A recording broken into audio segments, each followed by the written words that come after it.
Presenting আমি হবো বিয়ের আগে নতুন বউরা ফ্রিতে কিভাবে মেহেদি লাগাতে পারবা, সেই সাথে মেহজাবিন চৌধুরীর নতুন মুভি আমাদের কেমন লাগলো সবকিছু নিয়ে থাকছে আজকের ব্লগ। সেই দিন আমাদের সাডেন প্ল্যান হয় আমরা মেহজাবিনের নিউ মুভিটা দেখতে যাব। তো সবাই মিলে হুট করে প্ল্যান করলাম, যেহেতু সবার অফ ছিল, সবারও টাইম ম্যানেজ হয়েছে, তো আমরা মেহজাবিনের নতুন মুভি দেখার জন্য বালিয়ারকেটে যাই। আর বাহিরে এত গরম ছিল, তাই জামাল খান দিয়ে যাওয়ার পথে ভাবলাম একটু কাঁচা আমের জুস খেলে ভালো হয়। যে পরিমাণ গরম, সামনে তো শীত চলে আসতেছে, আমার পছন্দের মাস। একদম ভেতরটা ঠান্ডা হয়ে যাচ্ছে। তার মানে আমি তোমাকে অনেক অশান্তিতে রাখি না, অশান্তিতে রাখো। বুঝতে পারছো, সত্যি কথা বলে দিছো। ঠিক আছে, এটা অনেক দূর নিবো আমি।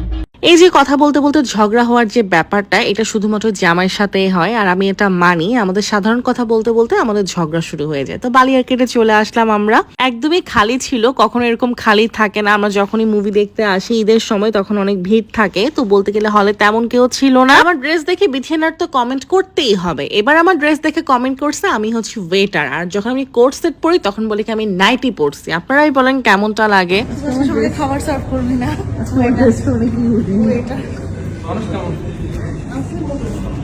এই তো মুভি শুরু হয়ে গেল। আর মুভিতে সবসময় একটা অ্যাড দেয় না, যখন বিরতি আসে, আমি মানেই জীবন। এই অ্যাডটা দেখতে দেখতে আমরা এত বেশি বিরক্ত হয়ে যাই যখনই মুভি দেখতে যাই। আমি মানে জীবন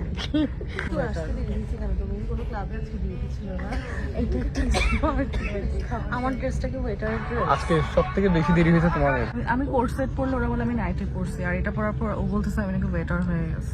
সত্যি কথা বলতে মুভি নিয়ে যদি আমি রিভিউ দিই, আমি বলবো মুভিটা আমার কাছে অ্যাভারেজ লেগেছে। আহামরি তেমন কোনো স্টোরি এই মুভিতে ছিল না, শুধুমাত্র মেহজাবিনের জন্যই মুভিটা দেখলাম, কারণ ওর অ্যাক্টিং তো অলওয়েজ সেরা। এই মুভিতে ওর অ্যাক্টিং খুবই ভালো ছিল। তবে মেহজাবিনের মতো একজন অ্যাক্ট্রেস থেকে এর থেকে ভালো ভালো স্টোরির মুভি আমরা আশা করি। ইনশাল্লাহ সামনে হয়তো ভালো মুভি দেখতে পারবো ওর। ওরা এটা দেখাতে পারতো অঙ্কুর হচ্ছে মেহজাবিনের বাপ, তাহলে বুঝতাম যে মুভিটা একটা কাহিনী আছে।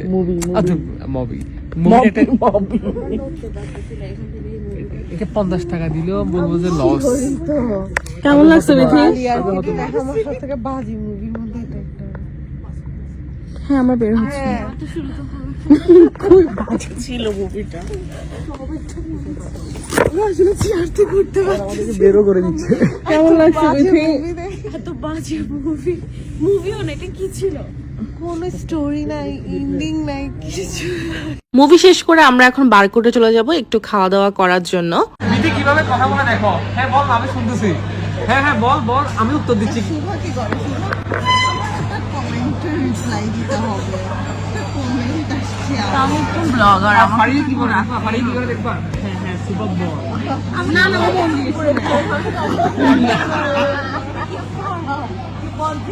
ওই কি করে জানো? আগের দিনের পুরোনো নাটক শেষ হয়ে গেছে। ঠিক না? আমি খাবো না, আমারটা নিয়ে চলো। আরিয়া আজকে আমার সব নিয়ে গেছে। আচ্ছা আচ্ছা, আমি ছোটের মধ্যে এগুলো দিছো কি কালা কালা এগুলো তোমাদের ফ্যাশন সেন্সটা কই যাচ্ছে তোমাদের? আচ্ছা চিয়ার্স করি। চাগুলো গায়ে পুরো চিয়ার্স করতে। ভাই যাই কর, আমার মোবাইলে ফেলিও না। ওর মোবাইল ওর বোঝে। আমি আসলে পকেটে করে 200 টাকা নিয়ে আসছি। হ্যালো ভিউয়ার্স, আজকে আপনাদেরকে দেখাবো 200 টাকা দিয়ে কিভাবে 5 জনকে ট্রিট দিতে হয়, মিষ্টি ট্রিট। আজকে বার্গার সিরিজে হ্যাঁ 200 টাকা দিয়ে ও খাবে না, আমি খাবো। যদি 5 জন মানে আমি তো ট্রিট দিচ্ছি, তোমাকে এরকম করতে হবে। আমি না খেয়ে থাকবা। হ্যাঁ ওকে ভিউয়ার্স, আমি আমার সেন্টেন্স চেঞ্জ করছি। আপনাদের কাছে দেখাবো 200 টাকা দিয়ে কিভাবে একটা পার্সন অনেকগুলো মিষ্টি খেতে পারে। না কেন না করবে, আমরা এটা মানবো না। কিভাবে একটা পারসন অনেকগুলো মিষ্টি খেতে পারে? ও কি ধরনের কথা? তুই তো পারবি। নাটক ভাই, ওটা আরেক ফালতু নাটক। এটা কি ছিল? ফারিয়া ম্যাজিকের ওই টেবিলে পাস করছিল এটা। হ্যাঁ এই দেখো না কিভাবে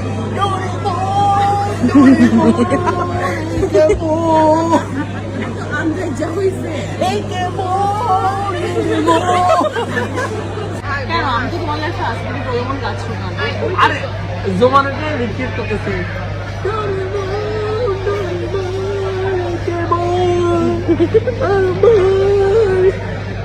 ওটাকে আসলে মনে হয় বের করে দিবি। হ্যাঁ আসতেছে এবার পাগলামি। এরপর আর কি বিথিয়ানা বললো আমাদেরকে বিথিয়ানা ট্রিট দিবে, তো আমরা ছবি টবি তুলে চলে গেলাম পাশে যে মিষ্টির একটা শপ আছে বারকোডে, সেখানে এই মিষ্টিগুলো ট্রাই করার জন্য। এর আগেও আমি বিথিয়ানা খেয়েছি, ওদের এই মিষ্টিগুলো আমাদের অনেক পছন্দ। বরফি পাওয়া যায় এখানে অনেক রকমের, তো যেহেতু আমাদেরকে ট্রিট দিচ্ছে অবশ্যই আমাদেরকে খেতে হবে বেশি করে।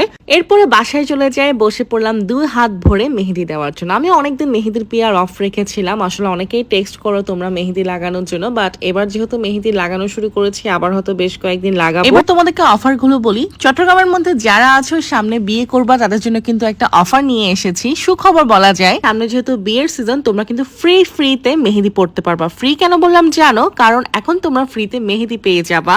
সেমি ব্রাইডাল থেকে শুরু করে ব্রাইডাল সকল প্যাকেজের সাথে অর্গানিক মেহেদি ফ্রি থাকবে। 3টা অর্গানিক মেহেদি নিলে কিন্তু চট্টগ্রামের মধ্যে ডেলিভারি চার্জ ফ্রি পেয়ে যাবা। আমার হাতের মেহেদির কালার দেখে তোমরা বুঝতে পারবা এই মেহেদির গুলো কালার কি পরিমাণ ভালো। আমি কিন্তু বেশিক্ষণ রাখিনি, তাতেই এই কালার। এবার চিন্তা করো 5-6 ঘন্টা রাখলে আমার হাত তো পুরো কালোই হয়ে যেত। কালার গুলো এত ভালো ছিল মাশাআল্লাহ। আর আমার মতে বোদেরকে অর্গানিক মেহেদি লাগানোই ভালো, কারণ অর্গানিক মেহেদি হাতে অনেক দিন থাকে। অন্যদিকে নন ব্রাইডাল মেহেদির স্টার্টিং প্রাইস থাকছে 150 টাকা করে। বইয়ের পাশাপাশি কিন্তু তোমরাও মেহেদি পড়তে পারবা। আর এখানে কিন্তু মেহেদি কোর্সও করানো হয়, সেটার উপর আবার 20% ডিসকাউন্ট চলছে। তো যারা নতুন শিখতে চাচ্ছ মেহেদি কিভাবে লাগাতে হয়, নতুন জার্নি শুরু করতে চাচ্ছ, নাইমাস হেনা আর্ট ওয়ার্কে কিন্তু কোর্স করতে পারো, কারণ 20% ডিসকাউন্টও পেয়ে যাবা। সামনে যাদের বিয়ে আছে তারা কিন্তু নাইমাস হেনা আর্ট ওয়ার্কে বুক করে রাখতে পারো, পরে দেখা যাবে আবার অফার মিস করে ফেলেছো। তো আগে ভাগে বুক করে রাখাই ভালো। আজকের জন্য এতটুকুই, সবাই ভালো থাকবা। নেক্সট ব্লগ নিয়ে খুব শীঘ্রই আসবো। আল্লাহ হাফেজ।